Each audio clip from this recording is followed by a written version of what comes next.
Laura J.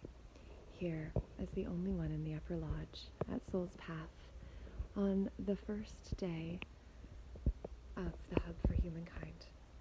And I was planning out the final thoughts for the presentation, the workshop I'll be doing at 4:30 today on empowered storytelling, moving beyond the hero's journey.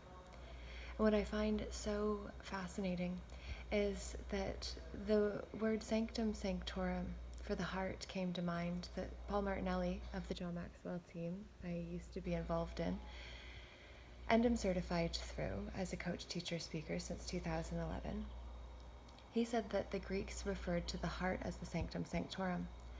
And I wanted to mention that today because it came through a few times, so I felt it was significant. And I looked it up, and it actually means a very private or secret place. And then I scrolled down further, and it says it's Latin for Holy of Holies. And it's where the Ark of the Covenant was kept, allegedly. And then I actually looked at the Ark as the archetypes, which there are 4 survival archetypes that we either have in their scared side or sacred side. The pattern is like the cookie cutter that imprints, and what we fill that cookie cutter with is energy. So will it be scared or will it be sacred? Will we let the victim, child, saboteur, and prostitute rule our lives? Or will we flip them into their guardian aspects, which actually means that the prostitute becomes the guardian of choice?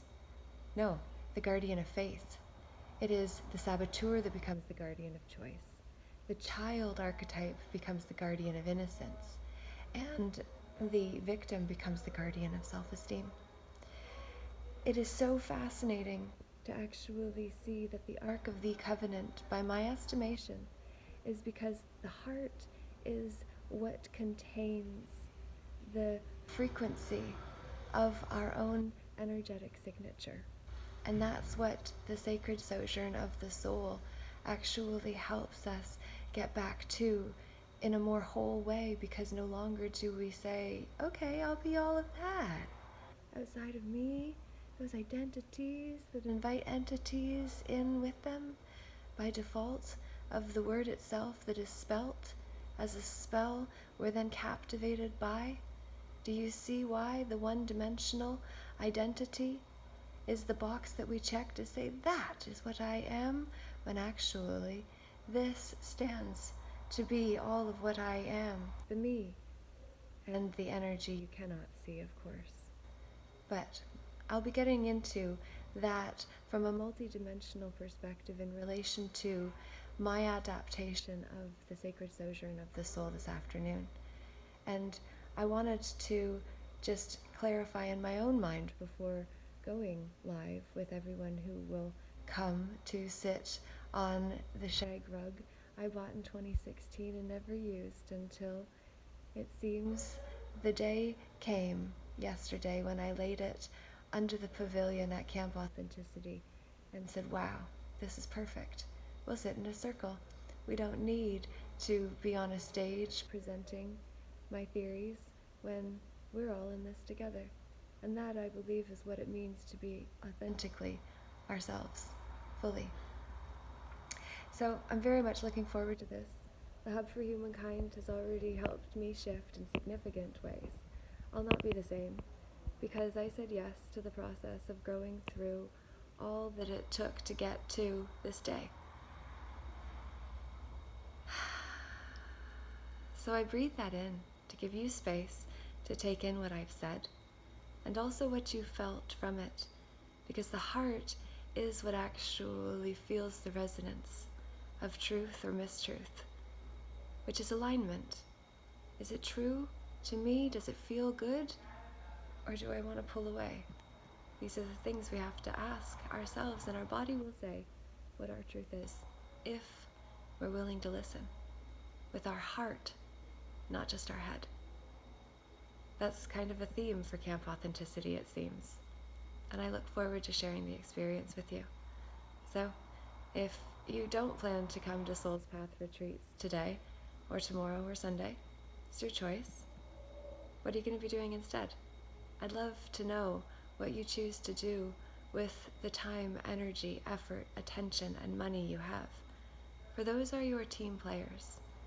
And if you choose to stay home alone and bask in the pity or sorrow of Rome by the confined meaning of it instead of the reality of my empowerment that you can tell the tale of by taking the first person pronoun position in your own story, by telling your story as I am telling mine, as the first person in mine, this is where we start to see the pronouns piece and the agendas of indoctrination to make us get used to things so that familiarity breeds contentment, even with a dissatisfactory option.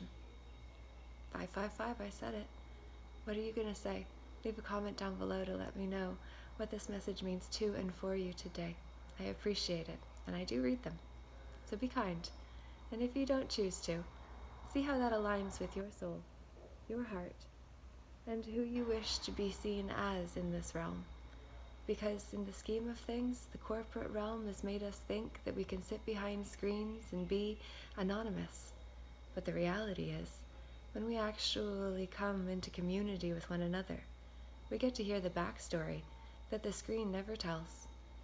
And then we see how well we play with others.